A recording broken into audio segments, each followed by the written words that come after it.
Hello everyone, welcome back to our channel. I am Bimal from How to Geek, and in today's guide video I will simply show you how you can fix if for some reason Instagram does not send you verification code via email or via SMS. But before we get started with this video, if you are new to our channel, then make sure to leave a like and hit that subscribe button, and without any further ado, let's get started with today's video.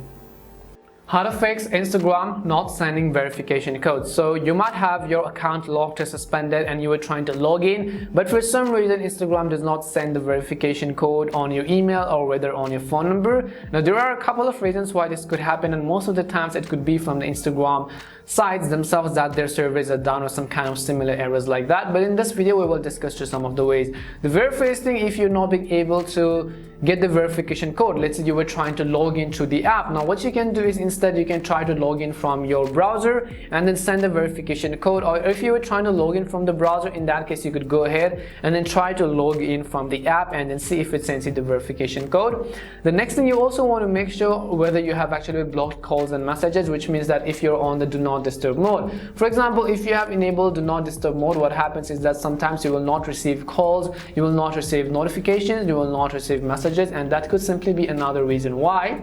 However, let's say none of those are the issue, then we will look through some of the fixes. The first thing we will do is we will clear the app data. In order to clear our app data, we will go ahead and find the Instagram app right over here. I will simply long press on it, and then you have this option which is app info. All you have to do is tap on the app information button.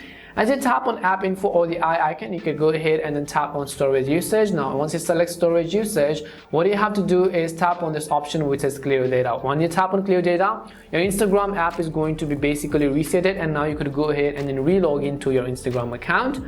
The other thing you can do is also simply check for updates in the App Store. So if that doesn't work for you, go ahead and open up your App Store, and in the search box you can simply type in Instagram. Once you type in Instagram, if there is an update button right next to Instagram, you have to tap on the update button in order to update it to the latest version. Hopefully this would have fixed the issue as well. If not, then your only solution is to simply restart your phone. So go ahead and then press the power button on your phone consistently until you see the restart button. Once you press the power button, go ahead and simply restart your Android or iOS phone, and once you do that, go ahead and try to verify it. Hopefully one of these would have fixed the issue. If it did fix the issue, make sure to leave a like and subscribe to the channel, and if you have any more questions, queries or doubts, simply also make sure to leave them down in the comment section. Thank you very much for watching till the end of this tutorial, and see you soon in our next video.